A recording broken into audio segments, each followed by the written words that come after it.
when it just makes sense. It's your red-pilled brown girl searching for the truth. It's your red-pilled brown girl when it just makes sense. It's your red-pilled brown girl getting to the truth. It's your red-pilled brown girl. Yeah. Hey family, what up? It's your red-pilled brown girl. It's Crystal. You guys, today I want to shout out to everyone. Happy Labor Day. It's one of those holidays that I love in particular. I was born on Labor Day. Like, seriously. Like, Labor Day is one of those holidays that, like, kind of float via days. And I was born on a Labor Day. I was born on the 5th. It's not this Labor Day. But every 5 years, every 7 years, something like that. I don't know. My birthday ends up on a Labor Day. But this year, my birthday is on Thursday. So, yes. Okay, I know how a lot of us Christians feel about Beyonce, y'all. I love Beyonce. I am praying God saves Beyonce. I be hearing y'all Christians be talking about her being a witch, but I say that to say Beyonce's birthday is on the 4th. So stars are born in September on a Labor Day. Oh my God, y'all pray for Beyonce. I love her. God, y'all. Okay, what I will say is this Beyonce that they have now, I don't particularly love her because this Beyonce is ghetto, okay? She be doing too much. But I like the Dangerously in Love Beyonce. Like, I like the Beyonce that is, was romantic and she was gorgeous and she was beautiful. That's the Beyonce I like, okay? Anyway, you guys, okay, so you read the thumbnail. And that is exactly what we're going to be talking about today. We're going to be talking about reparations. Y'all, thank you so much for even tuning in because this is one of those things that depending on who you talk to, you will get a certain answer. Like liberals, white liberals, this is one of the funniest things to talk to them about because they are all the way with blacks until you talk about redistribution of wealth and taking money and giving it to black folks for slavery and taking money from them and giving it to black folks. They've never owned a slave and they now have to give money to people who were never slaves. You see white liberals get so uncomfortable. I just crack up with this title. Now, mind you, most of us conservatives, all of us conservatives out there, we don't want no reparations from thank you for giving us our money back, Mr. Government. Because most conservatives, black conservatives, MAGA conservatives, we are gainfully employed, tax-paying, law-abiding, and we know that the government don't have no money, so they basically going to take the money that we give them and give it back to us. Most of us do not want reparations, but you have a bunch of black folks. They mad, y'all. When I say they take this reparations monkey and they ride it until the wheels fall off. And they have gotten to a point in California where this is the day of reckoning when it comes to reparations and black folks. You are going to really see what these people think about y'all. Like these Democrats who have been playing these games. These games. Oh, reparations for slavery. Oh, white people bad. Oh my God. This country has to have a reckoning with what their sins, the sins of America. Well, we see how that went down. Y'all, check out these people and they are mad. We fought for justice. You work for us. We voted.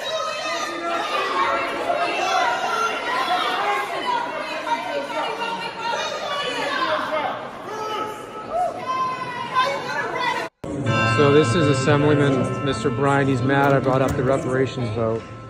So he's preventing me from speaking.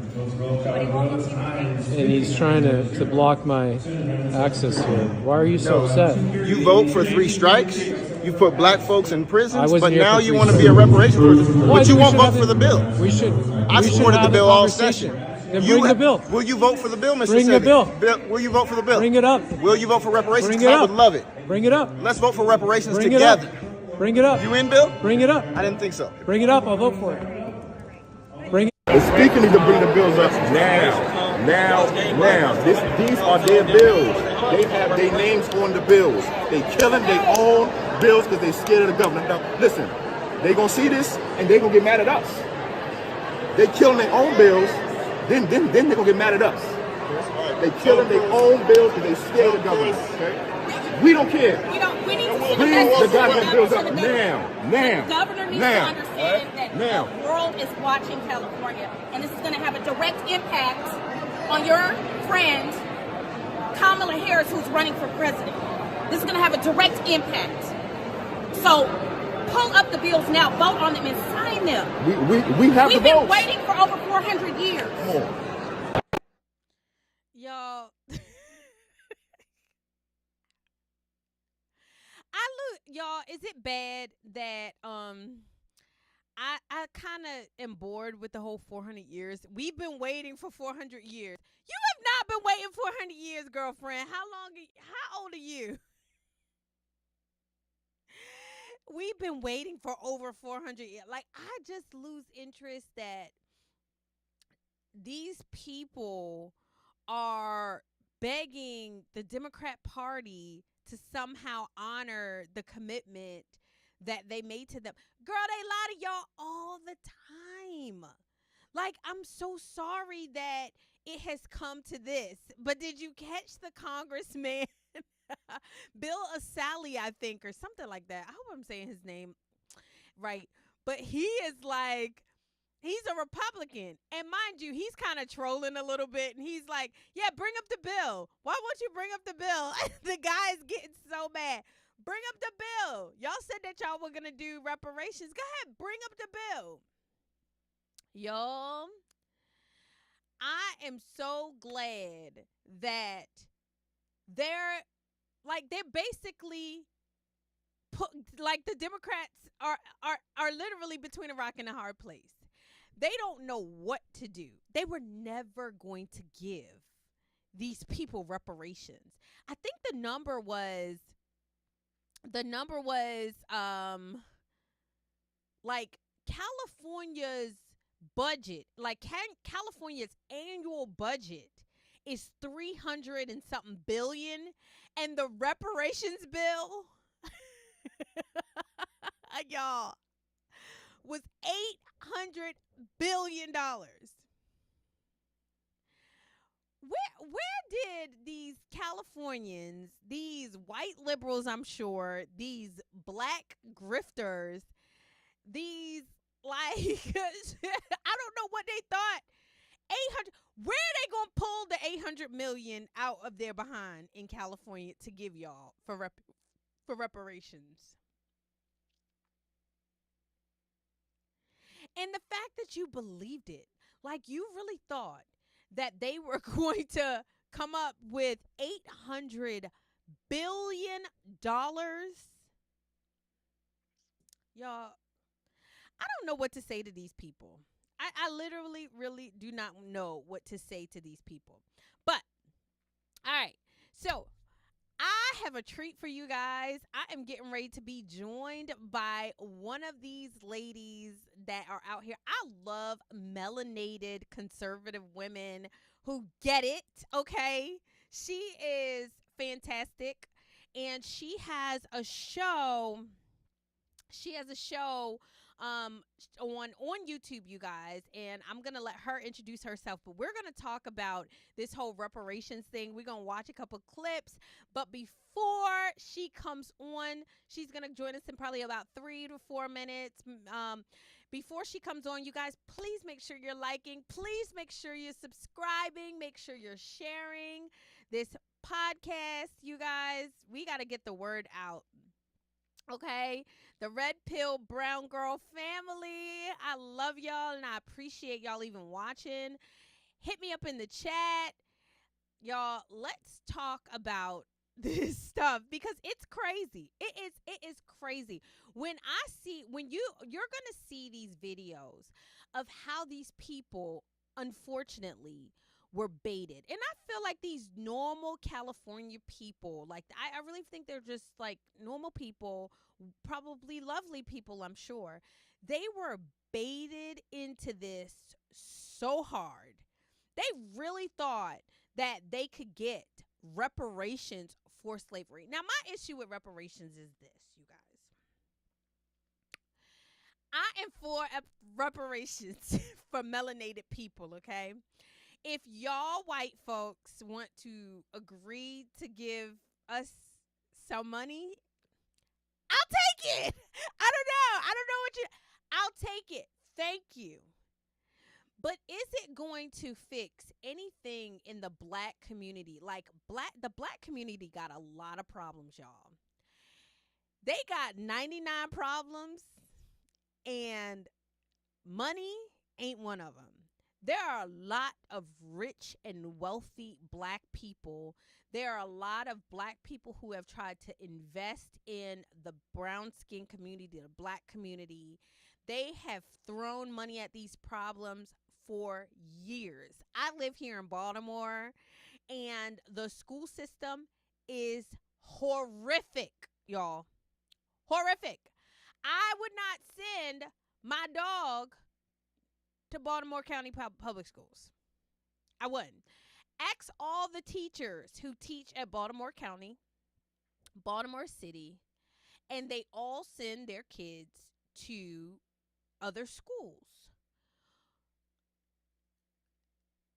Now, one could say, oh, it's because they don't get the funding. That's just not true, you guys. That is just not true.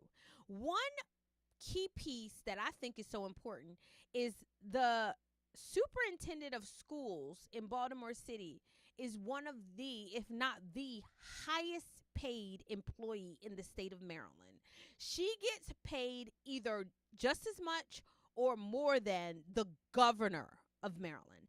So she gets paid. The teachers, they pay the teachers really well.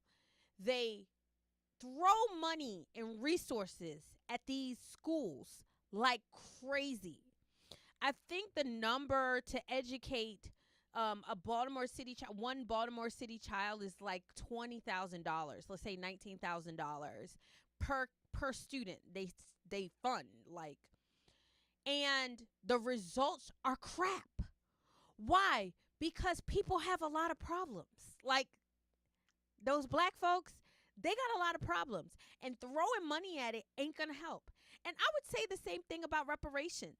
Throwing money at these black communities, these black people, these individual black people, is like throwing it on dead soil, because a lot of them don't know what to do with it.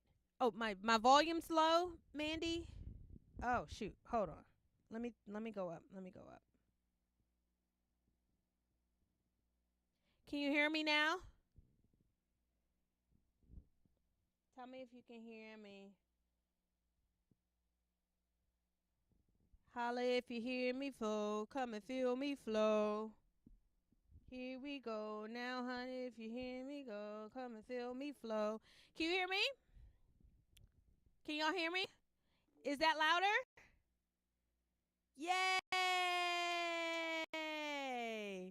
Oh my gosh. My guest.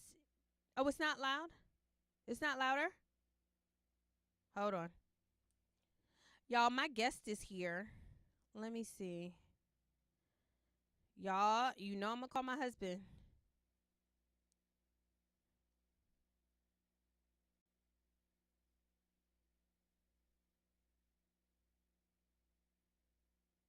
Y'all know I will call my husband in a heartbeat.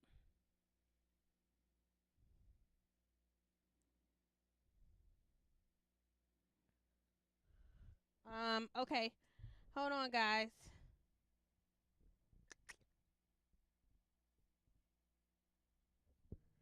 All right.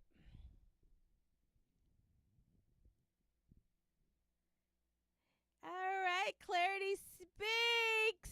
Let me let her on. Y'all probably can hear her a little bit better while I work on my mic. I hope Hey, so. girlfriend. Hey, How what's up, are party people? you? Fine. Thank you so much for having me. Oh my gosh. So I was just giving them a little intro about you, but I'm going to let you introduce yourself Awesome while I get sauce. Can you hear me? Uh-huh. Okay. They said I'm a little low. Can everyone So hear me? Can everyone hear me okay? I hear you fine. Awesome sauce. I'm gonna have my husband work on my volume while you go ahead and introduce yourself. I'm so happy to have you. Yeah, and I really appreciate you having I'm me a on. big screen you. Thank you so much. All right, party people. My name is Clarity Speaks. This is my online name, and I have a show called Politics and Religion that I am ramping back up with a friend of mine who is a investigator with some national organizations that are basically he does undercover citizen journalism type stuff for Project Veritas. And so anyway, we're doing a show called Politics and Religion, and I have been in the conservative sphere for since 2002. And yeah, what else? My day job right now, I am working at many different places right now. To be quite honest with you, I'm not even going to say where I'm working because I don't want to put my business out there. But my lane of work is project management type stuff. I work for a cryptocurrency blockchain company. And was laid off in February. And so I am, doing some side hustles and working on some other ideas in the software space. So yeah, so that's kind of what I do for my day job. But what I do, on the side here is pontificate about politics. So yeah, so that's my thing. And again, I go by Clarity Speaks online. Oh my God, I'm so happy and so excited. Okay, they're still saying that I'm low, so I'm gonna have my husband come work on the sound, but you can hear me though. I can hear you. You are low, but but I can hear you. Really? Oh Mhm. my God. Okay. Well, anyway, he's gonna come help us. So, girlfriend, the Mhm. topic we are talking about today, girl, Mhm. My specialty. is reparations. Yeah. Hey, where tell me when to go. So, okay. I was starting to talk about and I didn't know you were a program manager either. That's so cool. I didn't know you do like cryptocurrency and all that. That is so cool. Yeah, But I manage a software a development team, well, a product design, UX design team. yeah, but Um, just oh even yeah, like that knowing about that, that's really cool. yeah. Is it better? Y'all let me know when it's better, okay? So, I played before you got on. I played a clip of them Californians, girl, Ooh, are going off. ooh. And I think it's funny because why did they feel like they were going to get reparations? Seriously. Okay. All right. This is my thesis, okay? Okay. When Obama gave us his behind the kiss, Ah! when he left, he gave the black delegation at the cookout there behind because I'm echoing. I hear an echo. Do you hear? Let me put my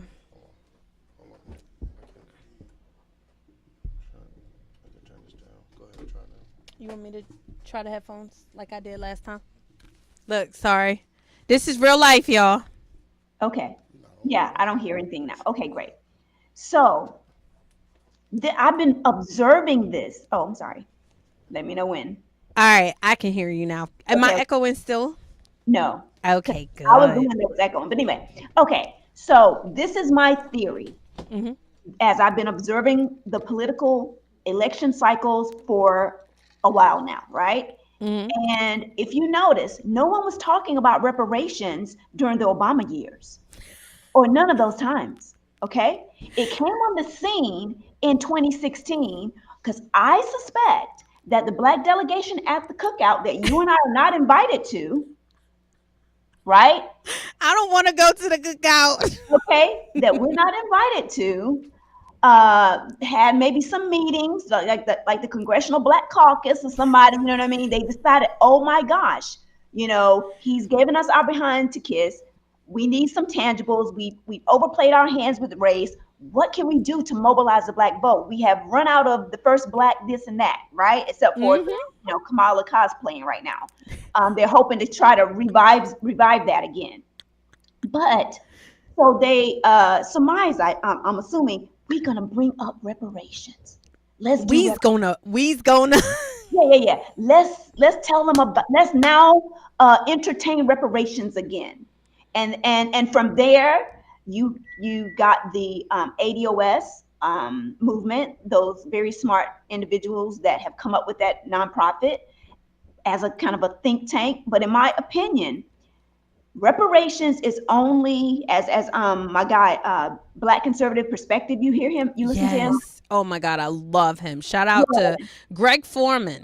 Yeah. He had a great insight on that video that you're talking about in California. And basically, he was saying that the reparations things is nothing but it doesn't profit anybody but the academics, the Black academics, and the nonprofits who I call the Black vote wranglers, right? So they can study it forever and they can get paid and greaves on the side so that they can wrangle the Black vote. And this reparations issue is something that is going to keep the Black vote forever on ice and simmering until they need to pull it out for the next election cycle.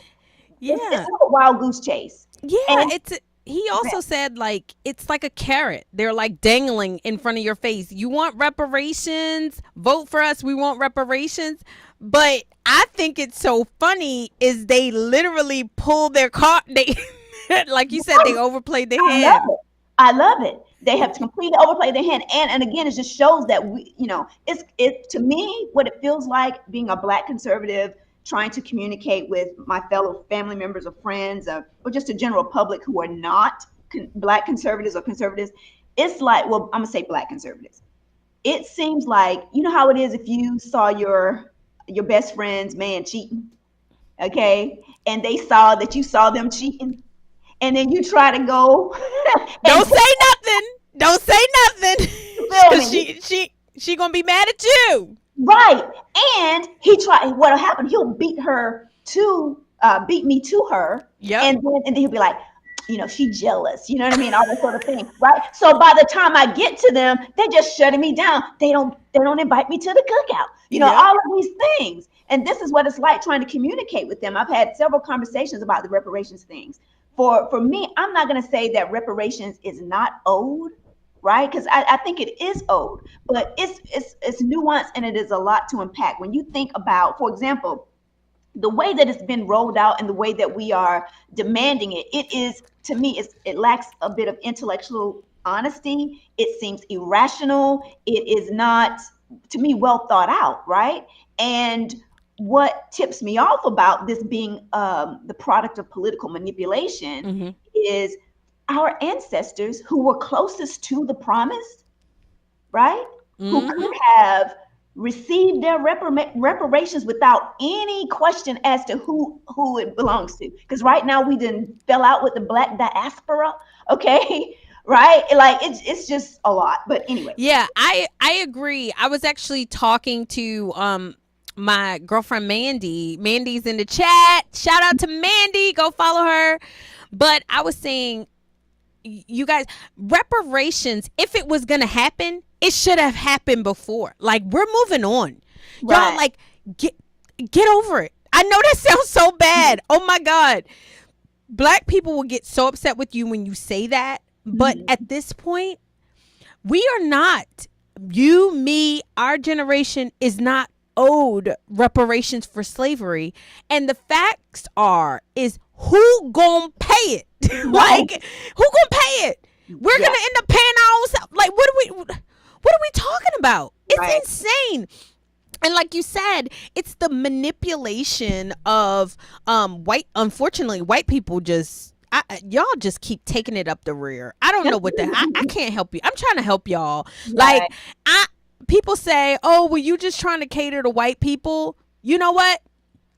I'm not really trying to cater to white people, but I look at myself as, you remember, they talk about white abolitionists during slavery. I look at myself as like the black abolitionists to like these white folks, because I cannot. Right is right and wrong is wrong. And you're either a believer and you love God and you believe that everybody is made in the image of God. And when something is wrong, you have to call it out. Right. And these people are manipulating y'all. Like, seriously. They're manipulating y'all.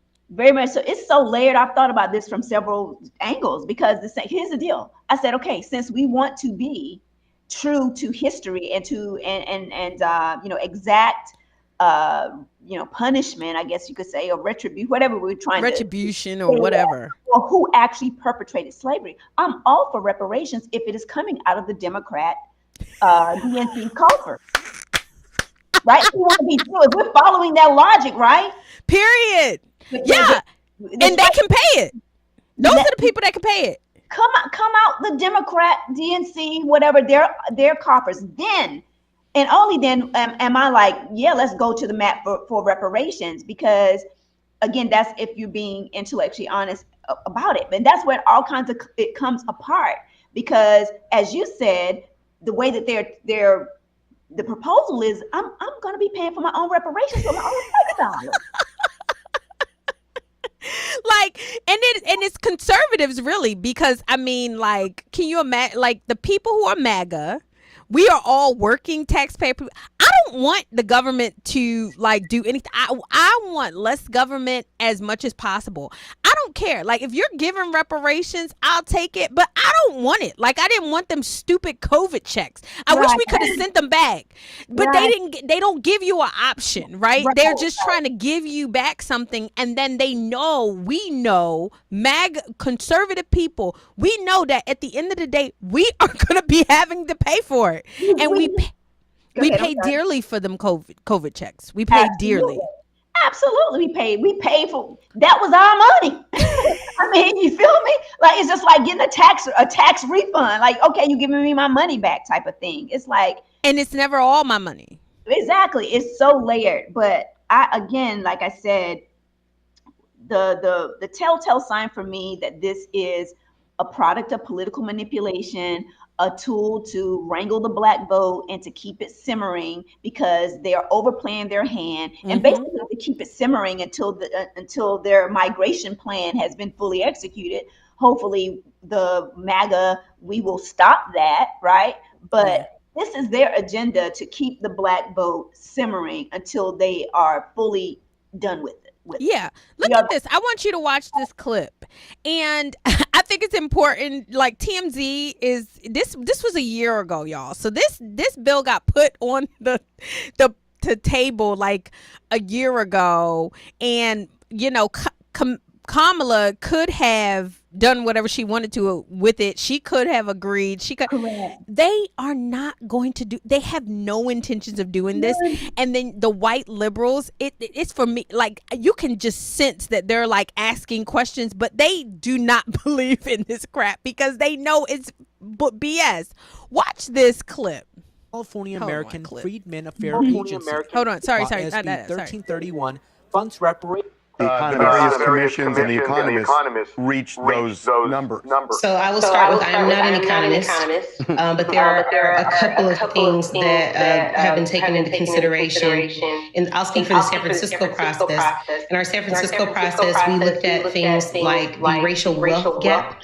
It also has to do with the loss of property, racial redlining and restrictive covenants that took place that kept Black San Franciscans out of opportunities to purchase or had lost their property ownership to eminent domain, as well as like Are you hearing a echo?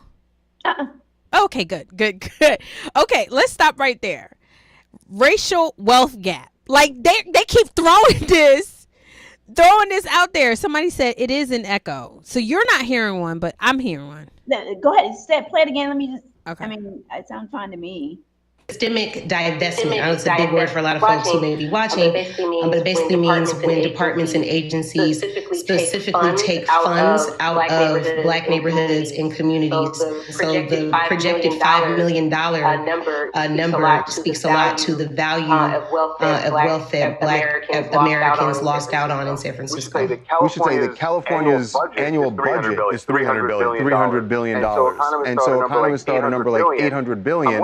I'm wondering what the reaction is in San Francisco and also with Governor Newsom to the numbers that have been thrown out. The stickers.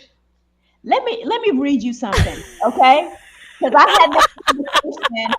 See, I be in the comments a lot, right? And so a guy that I watch, I really respect him. His name is the Pocket Watcher with JT. He does a lot of exposing scammers in the Black community, financial fraud and stuff like that. So anyway, they were talking about the racial wealth gap, okay? And so this was my comment. The wealth gap is a political trope introduced to race grievance obsessed Black intellectuals and activists because the America is so racist narrative has run its course. It's the new Black issue tied to reparations that ADOS and Black nonprofits can proffer in perpetuity to progressive politicians as part of a Black agenda to level and wrangle Black votes around. That's it. It's an issue opportunist progressive politicians will use whenever convenient, each election cycle as a campaign bait, only to psych Black voters' mind again as they did with Obama. So I basically said the wealth gap issue is unserious and it's arbitrary. It's hard to remedy with a minority group as racially hypersensitive and perpetually grieved as Black Americans. So, and then like, I also said like, what are the KPIs? What are the key performance indicators? You know what I'm saying? Bring it back to business. I love it, Clarity Speaks. Okay. Well, what are the key performance indicators to watch so we can know that there is no longer a wealth gap? Can it ever be closed? And once again, why are white people the measuring rod? Are Asians and Indians and other minorities here worried about a wealth gap between them and white people as minorities? That is in light of the over 1 trillion plus documented dollars flowing through Black people's hands, right? Am I right? We be spending money, don't we? So anyway, the problem is what we're doing with with our money and blah, blah, blah, blah, blah. So anyway, that's what I think about the racial wealth gap. And when you even think about money, there's always going to be a racial wealth gap because we're minorities. It's just kind of a numbers thing, like. Yeah, and I love Thomas Sowell. I love Thomas Sowell, and Thomas Sowell talks about the racial wealth gap and where it comes from. Like, we as Blacks, first of all, the number one indicator of wealth is marriage. Right. We don't get married. Like, just bringing it to just basic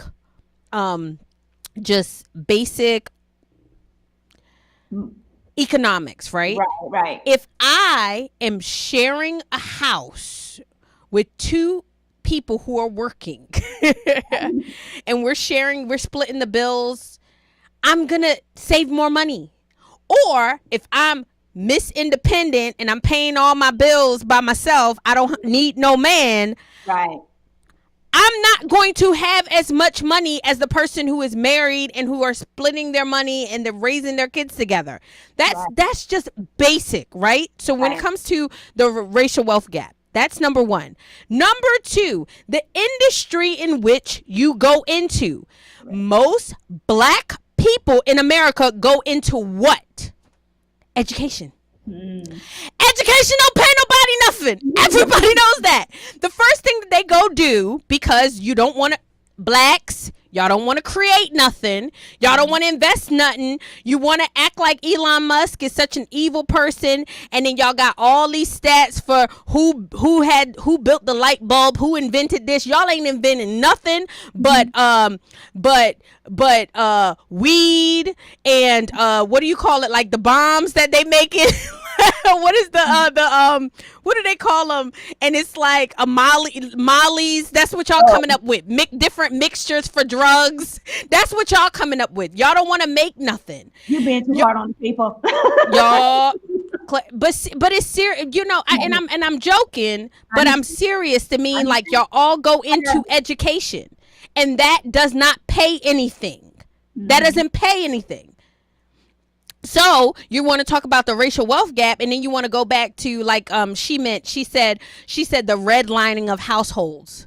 Yeah. First of all, banks are what we're calling redlining, and I'm not saying that this was the case back in the day, but what we're saying redlining is today is basic underwriting. Correct. If I know that this area of this area has drug infested, maybe they don't work, maybe this is high renters, and the property value is going to go down, I am less likely to invest my money into there. I'm sorry. Right. And to your point, I know that you were tongue in cheek about that, but again, relative to, you know, our community in general, right? Mm-hmm. Because you would think, for example, why are you voting for Trump, right? When they ask me that, well, there's three reasons. Because I paid attention in accounting 101, finance 101, economics 101, right? And I know there's many Black people that are take these courses or whatever, but for some, I'm lost on the disconnect in terms of them being able to, like what you said, this point in history is just basic underwriting. Why it's not quite, why would we first ascribe it to racism? And then this goes back to what I was said about reparations and the demand for it being so arbitrary. It's almost like they're trying to, hit a lick. Yeah. It's a hustle. It's a hustle. Like us, right? Like right now, we're trying to hit a lick off of our ancestors, right? Because my other point that I make about reparations, as I'm thinking through it seriously, is like, look, the people that were closest to the promise and could have made that demand without there being any dispute as to you're Jamaican, you're an immigrant, you're Black African, all what we're doing now. You know what I'm saying? You're not an FBA, you're not an ADOS. They could have made that claim without any of that dispute, and they didn't. Now, of course, the block was hot for them because they had just got out of slavery, and in my opinion, during the Reconstruction period, they were riding around and getting it, and they were making a way for themselves. They created the Black Wall Streets and all of those things without the reparations package. And they probably didn't know how. Like, they probably didn't even know where to even start. And plus, here's the thing, too. I think they knew that it was an empty promise in the beginning. Ooh, that's and so they didn't good. even waste their time. And like I said, they got busy. Booker T. Washington, those of that ilk got busy and start building stuff. And we always like to talk about, well, they burnt it down. Me and my other, because I've been talking about reparations for a while, and his name is Chris Harris, and he had made an excellent point. He brought it to my attention. We were rebuilding every time they burned us down. We rebuilt.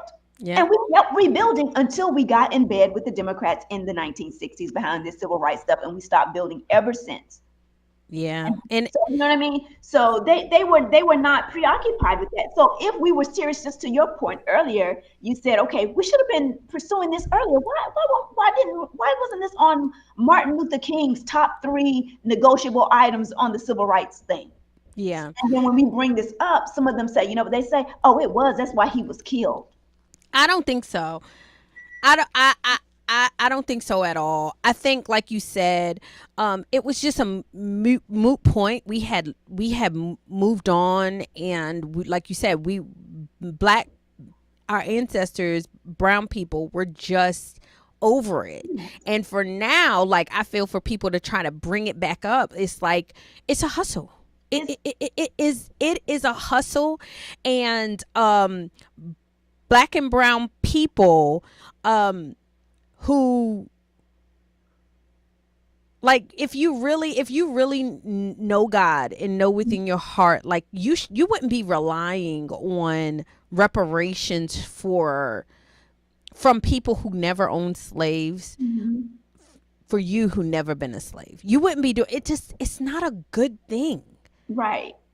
And look, okay, like I said, it's a lot to unpack, because I've heard a lot of different arguments about it. Now, from biblically speaking, there has been times where you know that you can go and redeem something from your ancestors and so on and so forth. Again, there is a promise, but here's the thing: we don't know how serious that promise was. Again, because if we're following what our ancestors did, they kept it moving. It was not the highest and best use of their time. And I believe that they just believed it was an empty promise because it was coming from these white supremacists that they was running for their lives from. You know what I mean? But again, to call the bluff and to show that they're bringing it back up as a political manipulation tool. Dr. King didn't do it. And at the very least, okay, that was the latest, right? But if we were really serious, what happened with Obama? Why wasn't Obama? It's the truth. Oh my God. Why we weren't pressing and putting the pressure on Obama? No, because it was hope and change. Remember, hope and change. That's why it's not credible to me. The speaking of it is not credible to me, because why didn't you pursue it? And listen, here's the other thing that makes it incredible to me is we were just in love with the diaspora. When I'm a woman of a particular age, okay? Me too, girl. I'm a big age. I'm older than you, okay? So anyway, but I'm old enough to remember, it was all about Africa, honey. Everything was about Africa. I remember the 80s, early 90s when I was in high school, watching Different World, watching Bill Cosby. Okay. Yes, that was me. Africa, when Freddie was dating the little African guy. Yes.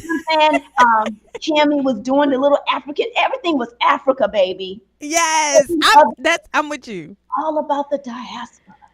And then somebody floated, the Democrat political manipulators floated reparations. And then somebody calculated the math and said, okay, we're trying to get reparations. Everybody with black skin in America can't get it. So now who is ADOS? Who is FBA? Now we upset about immigration. When Black conservatives been talking about it. We've been telling you. I remember when I was talking to somebody who I love so closely, and mind you, she can't afford to put 2 pennies together. Like, just one of the people that are struggling. And I remember talking about President Trump, and she was like, well, Crystal, what bothers me is the kids in the cages. I was like, she kids in the cages. And I look at her and I said, kids in the cages. I said, first of all, who built the cages, Joe? That will forever be my favorite line of 2020. Who built the cages, Joe? Barack Obama built those cages. Those are not Trump's cages. And second of all, black people, if you commit crimes, you lose your children. You lose your children. Your children go into foster care. So why are we expecting immigrants to be treated like better than the people in this country? And after breaking it down to him, they were like, she was like, oh my God, you're right. And that's what they have. They have black people caping up for immigrants. They got black people caping up for Kamala Harris, when she even just the other day wouldn't even say she was black. She said, and I quote, say it. Next question. Next question. She didn't say, I'm a proud black woman. I'm a proud Indian woman. A lot of us are mixed together because that's just how we come. I could have gave her that answer, and that would have been totally acceptable for blacks if she really wanted to get with blacks, but them Indians probably would have had a problem with it, and she chose Indian every day. Yeah. Why? Because black Americans, unfortunately, and if we don't do something to change it, it's going to stay this way. We do not have any kind of economic power. And nobody, like, they're manipulating us. They're manipulating us. Anytime you're begging for reparations, the less and less you have power over anything, right? So they're not interested in fixing anything. And they're going to lie to you and tell you whatever you don't. And we have very little voting power. Very little voting power that we just bastardize. We literally just give to anybody. Yeah. And it's sad. Yeah, that is very key, because when I'm looking at the basically what you just said, they don't respect us. That's the bottom line. No. We're not. Here's the deal. Here's the deal. The closest thing that we had to reparations, though, here's the other thing. Here's the other gag. Was the $500 billion platinum plan Trump was trying to give us, trying to negotiate with us on in 2020. But guess what? The political manipulators got, Steve Harvey, now Charlemagne the God, went to the cookout and told everybody at the cookout, okay, he's a this and that, taking orders from their overlords at the DNC, because they're the ones that control the media and and their livelihoods, and they know who to not to bite the hand that feed them, okay? Yeah. And come out here and rah Charlemagne, trying to act like he's an independent, and he's not. No, she handled him. What? And gonna continue to. And I'm doing some videos. I cannot wait to release. I actually just did one, a live talking about Charlemagne the God, and basically what I'm all over the place. No. But why he is always caping for them. I'm not sure if you know that he had a SA situation with a young girl, okay, that came out. Yeah, check out my live, and it gives you all the tea. That is why, because if he gets out of line, they're gonna R. Kelly, Bill Cosby him. Oh yeah, just the way that they do all of them. You don't know anything about it because they blacked it out.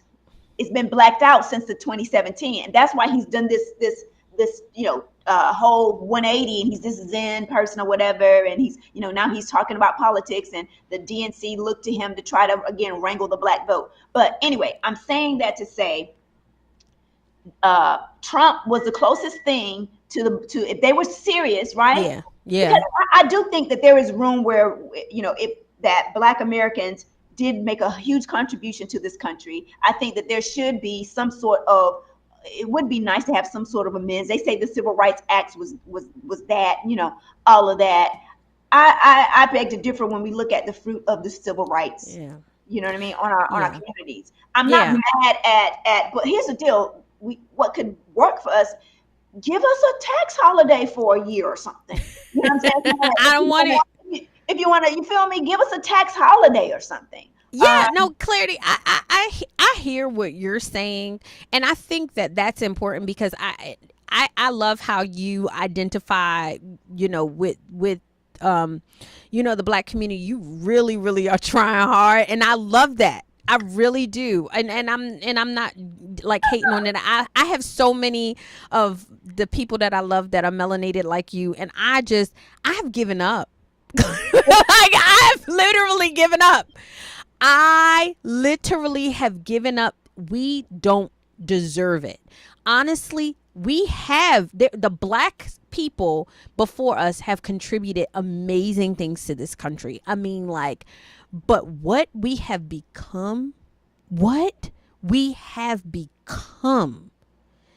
is selfish, entitled.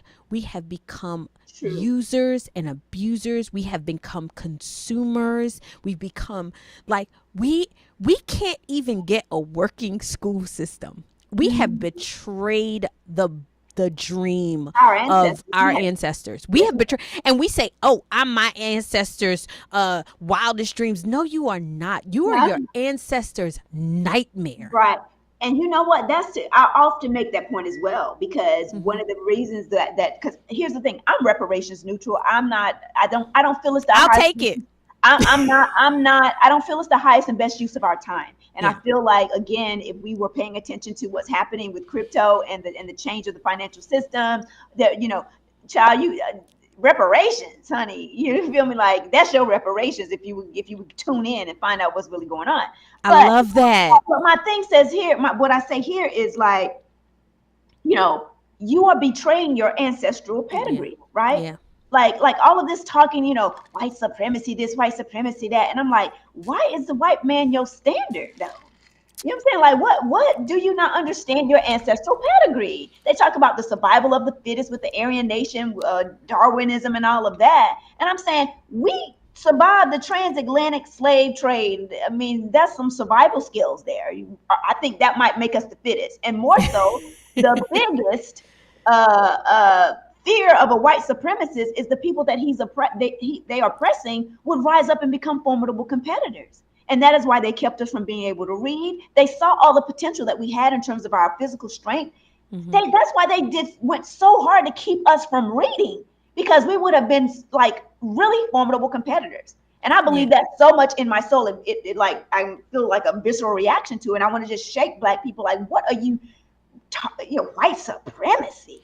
I don't believe in white supremacy. And I don't even believe it. I don't even, because I just meet so many white people. I don't even think that white people are thinking about us. I really don't. I really don't think white people give a damn. And listen, they struggling like me. Exactly. White people are just trying to live their lives. White people are trying to take care of their families. White people, we have put so much pressure on white people. I remember just talking to my girlfriend the other day. Like, she used to be my boss and now she's my friend. And she said, Crystal, honestly, white people are not looking at job applications and saying, "Ooh, I'm gonna help the white people." She was like, she can't even fathom that Right. Black people are looking at applications or looking at jobs or looking at doctors and looking at lawyers and saying, "Oh, I'm gonna hire the Black one." Like, she can't even fathom that. And we keep talking about this white supremacy. We are so Americans are so far removed from that. We would not be able to go over to the Philippines. I remember my girlfriend, she was another girlfriend of mine.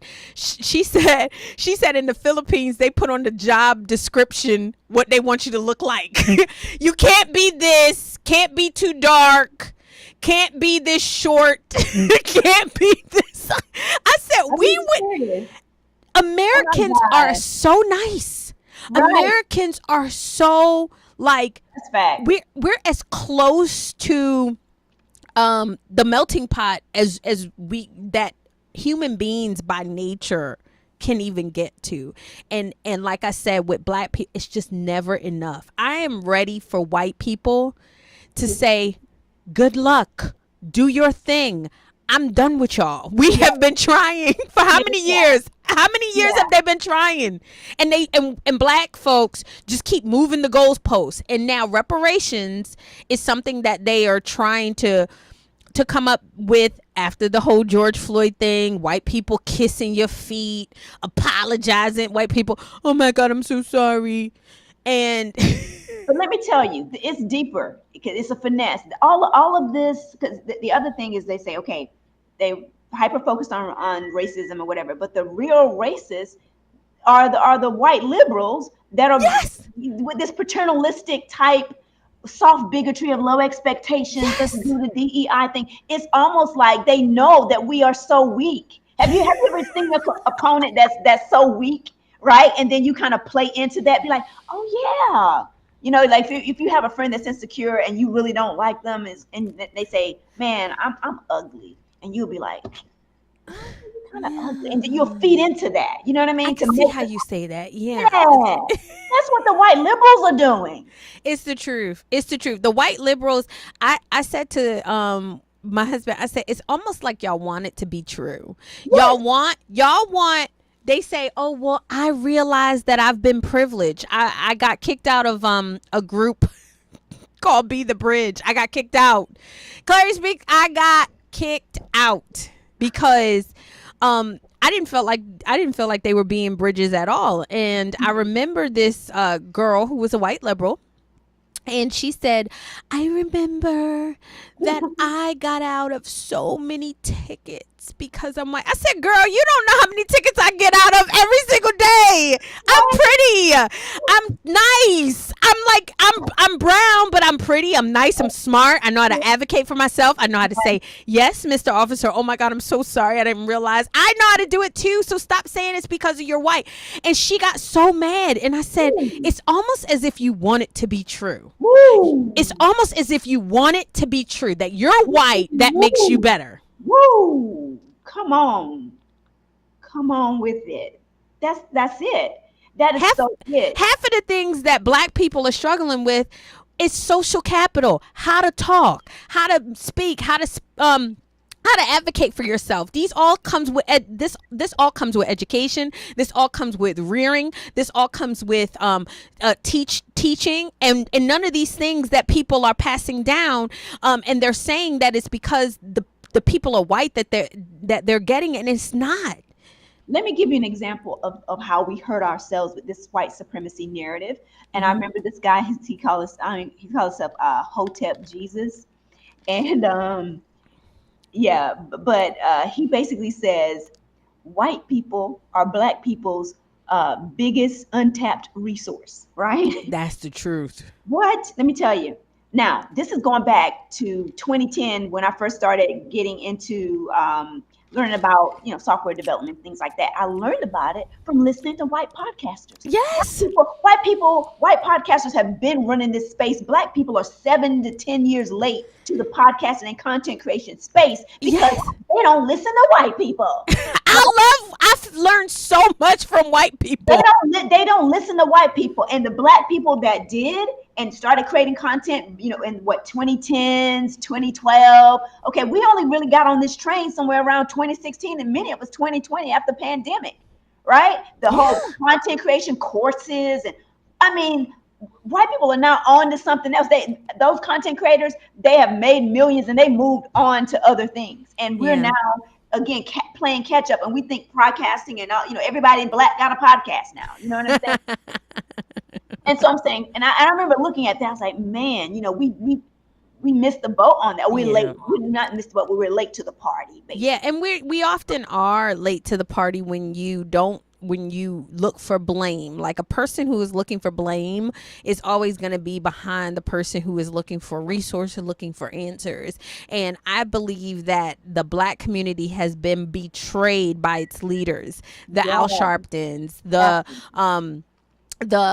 Ben Crumps, the Barack Hussein Obamas. Love him, y'all. I'm serious. I still it's hard for me to say because I used to. What you love about Obama? Oh my God, I used to love him so bad. You didn't hear my whole spiel about Beyonce, but yeah, Beyonce. Like we have been betrayed by our leaders, and I'm almost like Stockholm. Like I still love them. I still feel some kind of connection to them because they're dope. I gave so much of my life to them. I revered them. I know every Beyonce song from. Oh my God, from my childhood, like I can spew out every word.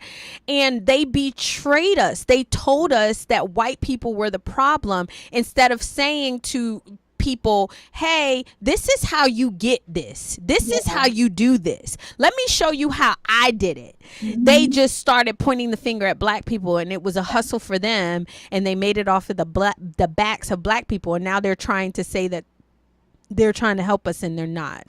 Right. That's unfortunately. Let me see if I can let me see. Okay, going back to reparations. Let me see if I can get this without an echo, y'all. I'm trying. You gonna do that California American call? Freedmen Affairs Agency, while SB 13. It's still echoing. It's still echoing. Clarity Speaks. It's not echoing on my end. I can hear it. I know, but it's echoing for them. Oh man. Oh no. Anyway. If Because I'm on.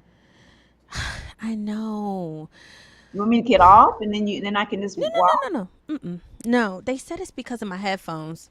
Let me see. Yeah, Can you hear me? Can you hear me? I can. All right, let me see if I can play it, and let me see if y'all hear it echo.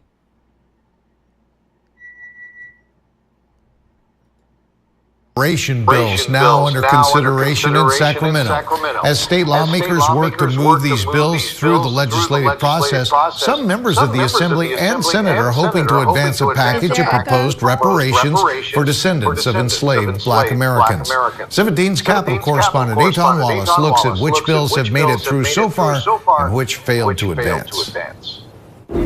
Well, it's been mixed results for reparations bills so far, but backers of the proposals tell me they believe they're off to a good start. A standing ovation in the state assembly after lawmakers voted 62-0 to advance a reparations bill calling on the state of California to publish a formal apology letter to descendants of enslaved Black Americans.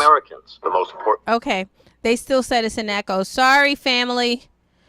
Y'all know I don't know how to work this stuff. I'm sorry. Lady speaks, I be trying. I'm insulted. An apology letter. First of all, California was not a slave state. It was not a slave state. Again, the reparations is become a grift. It's a grift. It is. It's a grift for these politicians and for Black academics and nonprofits who are going to become the think tank Black vote wrangler for this issue in perpetuity. And we're going to continue to be like, oh, you got to give me some tangibles. But then when they put up somebody, they're going to be like, but we're going to vote for you. Because why? Your livelihood is to attach to them. And they may have some dirt on you like they have on Charlemagne the God. You so right. So basically, you guys, let me catch you up because it's echoing. 3 months ago, so they put this thing up a year ago for reparations, and so parts of the bill. So like any bill, it has like certain parts. The parts of the bill that got passed was the apology. I am insulted. This is what they think of us. And see, you're 40. Okay, so you was a baby. You know how we got the term African American, sweetheart? How? Do you know I'm older than the term African American? How did we get it? Because Jesse Jackson and them was trying to, again, with the diaspora. Okay, at the cookout. We needed an identity. Okay, this was around 86, 87, somewhere in the late 80s. And so now we hyphenated. And so now you got all the applications with the hyphenations and things like that, in alignment with affirmative action and stuff like that. It's a hot mess. It's a mess. So what I'm saying is that the little apology reminds me of that. It reminds me of let's see, mute all of your. She said mute all of your videos in the background. I don't have any. That's what Matt said, but I don't have any videos in the background. No, that's not. She's talking to me. She's talking to me. Okay, but this little apology letter is just another one of these platitudes that they give us because that's what we accept. I know, and the fact that we don't feel like it's insulting. So the video that I played before you got on, the girl was one of the young ladies was like, "We've been waiting 400 years. Give us the reparations, or it's gonna affect your friend." They were like, "Gavin Newsom, you need to give us the reparations, or it's gonna affect your friend Kamala Harris." Oh, here we go with that. Here we go with that. Like now you guys want to use your vote as some kind of like what are we doing here? Like, what are we doing here? You have never required anything from the Democrat Party. Like nothing. You've never required anything you've just given it all up. And now you're trying to set your standards, and your standards is an $800 billion bill for a state that has a budget of 300 billion. The whole state has a budget of 300 billion. Tell me that's not some black stuff, Clarity Speak. Tell me that's not some black stuff. That sounds like somebody was not paying attention in accounting and finance 101. I'm saying, like, they don't take us seriously. Exactly. That's exactly what I'm talking about. The whole racial wealth gap. We're sounding like hysterical.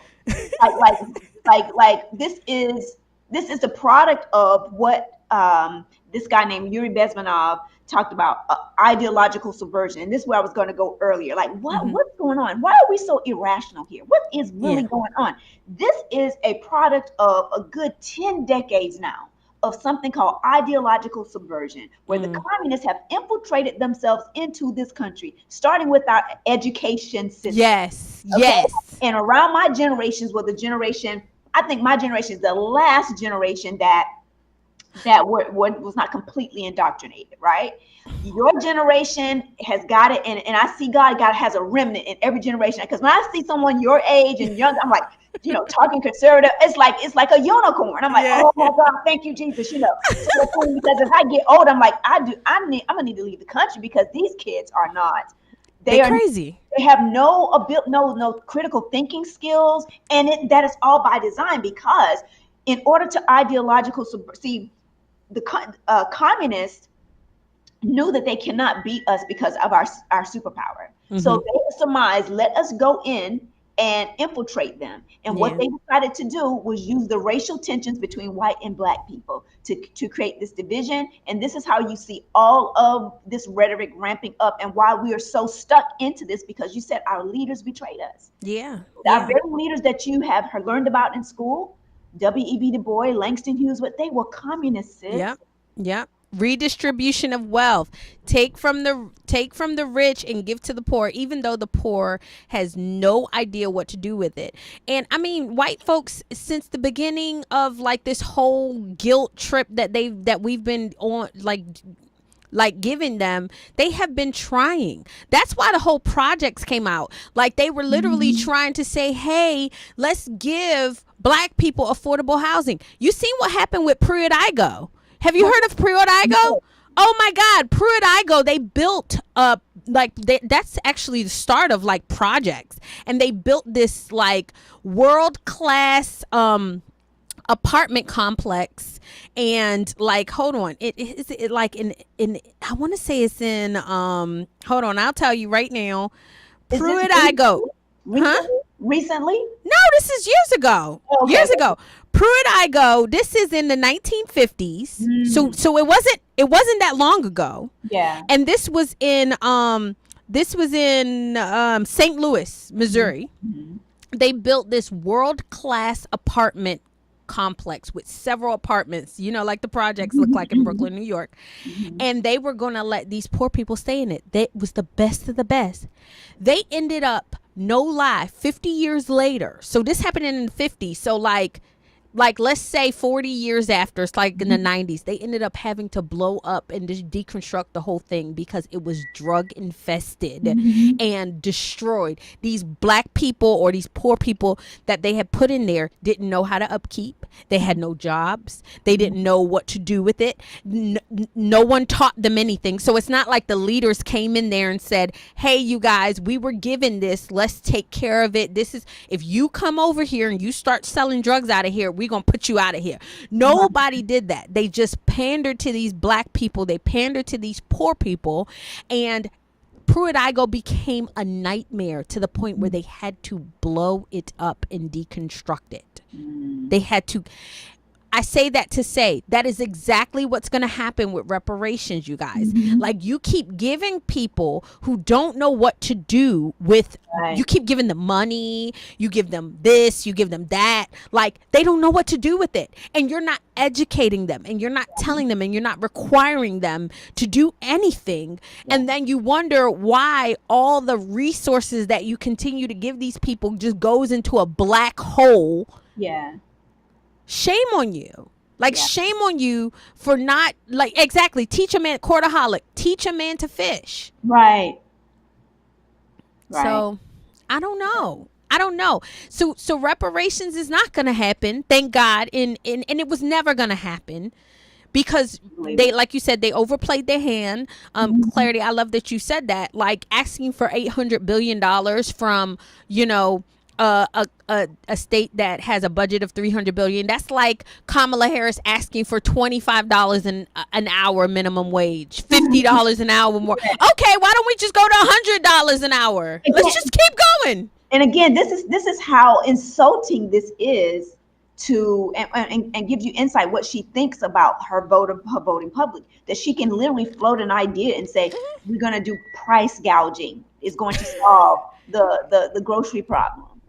Right? She is banking on, and as I said, with this whole ideological subversion thing, they need a population that's deaf, dumb, and blind. And I think we have reached that point because what we have, 40%, over 40% people are, you know, approving of her. You know what I'm saying? Approved of Joe Biden or whatever. That's assuming that the polls are right.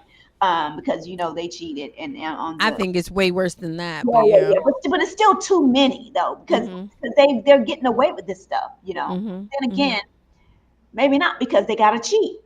Yeah. Too. Yeah. You know what I mean? So you know what I mean?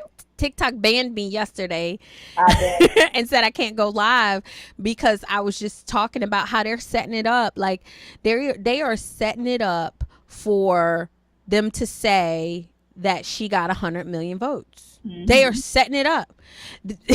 She's the most popular person in history. But you know what? Again, I just, when you reached out to me, I was finishing up my first episode of the Politics and Religion show, and I think you're really going to enjoy it because we're talking just about that. And what my friend and myself suspect is because they know she's not going to be able to win. That's why she's hiding out. Joe Biden was doing the same thing 2020. Whenever they're doing that, they're cooking something up. They're about to create a chaotic event so that they can install her. Oh yeah. So he's going to do something, just resign. I think Vivek Ramaswamy talked about that possibility. Oh, really? What did he say? He basically said, don't be surprised if now he resigns and then she just assumes office. And then we're gonna end up they're gonna try to pull a Maduro on us, I bet you. They're really gonna try to take us over. And that's why they got these, you know, all these people in here. And it's very interesting. You got to pay attention because Maduro, of course, is communist. And soon as Trump got out, who did he want to start having conversations with? The Bidens. Okay. All right. And then guess who's over here? The Venezuelan gangs. He was happy to send them over here. I know. So when you say Maduro, like, can you explain for Maduro, the people? Oh yes, yeah. Maduro is the president right now of Venezuela, and he just cheated in the elections, and the people were trying to do what we did on January the 6th in terms of going in and making agreements against our government. All what happened on January the 6th, and I know that this is unpopular, but I was present. What we're seeing and what we've seen, those were paid protester operatives. Oh yeah. Who watched Project Veritas' stings. They have the DNC people on there telling us their moves. So someone confessing to a private investigator how they go about. They literally pose as MAGA, okay, down to the point of dressing, and then go and create agitations, and then they have their media folks and you know to talk it up and create the event. But anyway, we think that Maduro cheated on his election, and now he's run the country in the ground. Everything that's happening to us is what's happening to them. Okay, they were the richest country in South America, oil. Okay, and it was Hugo Chavez. It started with Hugo Chavez in like the 90s or something like that, and then Maduro has taken over for him starting 2013, and like the inflation is crazy. And again, I have video of it on this new video that I just did. And this is where we're headed, guys. I know, and it's so sad. And I think that they were talking about X, like blowing it up, like talking about it. And when I say X, Twitter, Elon Musk's platform, they kind of, brought it to light, and they're upset about it. This social media world is just gonna be the worst for these people because like we're waking up We Correct. are not asleep anymore. A lot of us are, but there's so many of us that are really starting to see how evil these people really are, and how desperate they are for power. And it's really not about a money thing. I hear people say, "Oh, it's all about the money." This is far beyond money at this point. Yeah, Like, this is about power control. yeah, power control and good versus Evil. Yeah. evil. That's Yeah, the real deal. This Yeah. is really God versus the Satans. Yeah. These people who are operating in this way are affiliates of Satan. You got to check out my podcast. It's yeah. You guys check out her podcast, Politics and Religion. Oh my God, Clarity Speaks. I have enjoyed talking to you. I love a melanated, beautiful, natural hair sister. Look, I'm working on it. I'm still with the weaves, y'all. Sorry. Look, I'm still with the weaves. That I wouldn't have known that was a weave. So I know that's what people say. Oh, I don't know if it's a weave. It's a weave, y'all. Protective styling. You protective styling.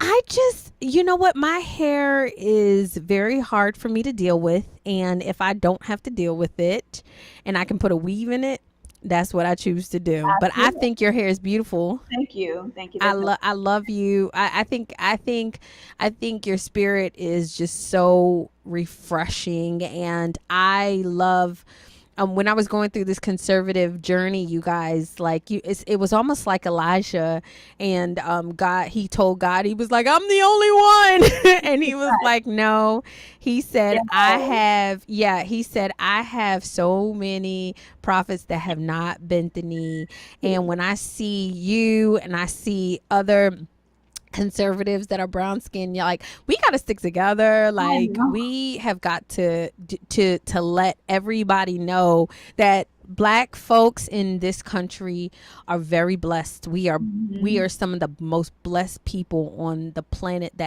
that people even care about our struggle or their struggle. Like, other countries don't care about the struggle of Black and brown people at all, and this country is trying and desperately trying to fix it, and what they haven't figured out is they're not God, and only God is going to fix the issues with the Black community, and until that happens, you're just going to see it worse and worse and worse. So, but I love people like you that just kind of shout it out. Thank you. And likewise, where can I post the link? Someone was asking to post the link. Oh, no. Miss Mandy has been helping me. She already posted your link, girlfriend.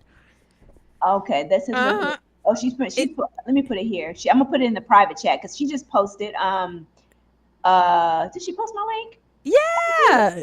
Politics and Religion show. Yeah. Oh yeah. No, Miss Mandy be on it. Okay. Miss Mandy be on it. Yeah. You guys, yes, please go follow her. Please support her in everything that she's doing. Are you doing are you doing any stuff on Instagram, social media? What else you got going on? Yeah, Politics and Religion. Well, okay. So again, you talk about the Lord, right? So all my life is surrendered to the Lord. I'm single, although I'm not, it's not because I was trying to be a feminist and a boss bee. Okay. Yeah. I'm praying that God sends you a wonderful, wonderful husband.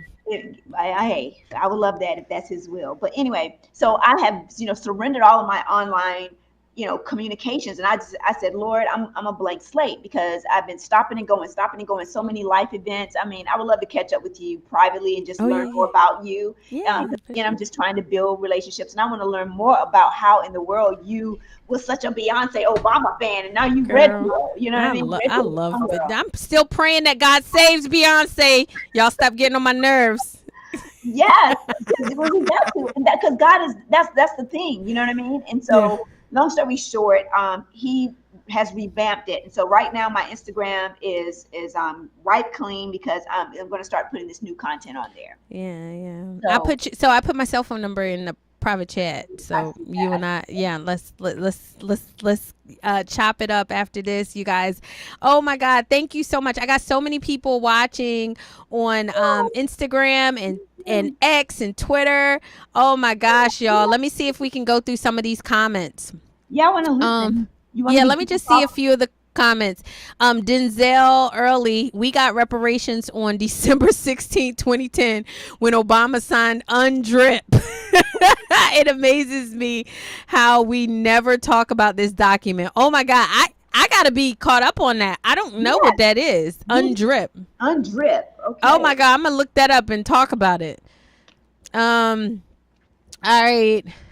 The dead vote is strong for the Dems. Yo, let me tell you, the 2-for-1 special in the voting for the Democrats.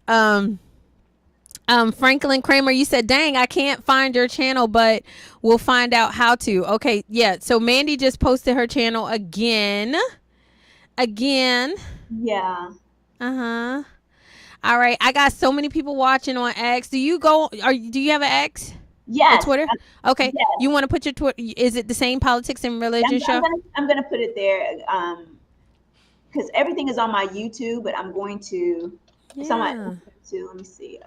Twitter. Yeah. And yeah, like I'm trying to dominate all of these like social media platforms. Miss Mandy told me about oh God, what's the one that you told me about, Miss Mandy? It's hold on. And make sure it's Clarity Speaks with a Z, because if you put an S, you will, not find me. So just do at Clarity Speaks with a Z, or search politics and religion, or at search Clarity Speaks. Yeah. Miss Mandy, what's the one that you put me up on? Hold on. It's called, and you got to get on this too, Clarity. It's called all these freaking social medias. Kick, and what's the one that we're on now, Miss Mandy? That you told me I got to start posting on, and I keep forgetting. Yeah. Anyway, yeah, so we gotta make sure we dominate. TikTok is a problem, y'all. Like TikTok banned me for having the hashtag American Patriarch. Oh my God. American Patriot. That's that China stuff, man. I'm telling you that they're until some American buys TikTok, I don't mess with TikTok. I only did it. I only did TikTok because my boy was on TikTok, and once he got on TikTok, I was like, oh, okay, we can get on TikTok. Come on, conservatives, we can get on TikTok. But it's been the worst. It's been the worst. I tried it, and I talk the stuff that I talk about. The algorithm is not going to choose me.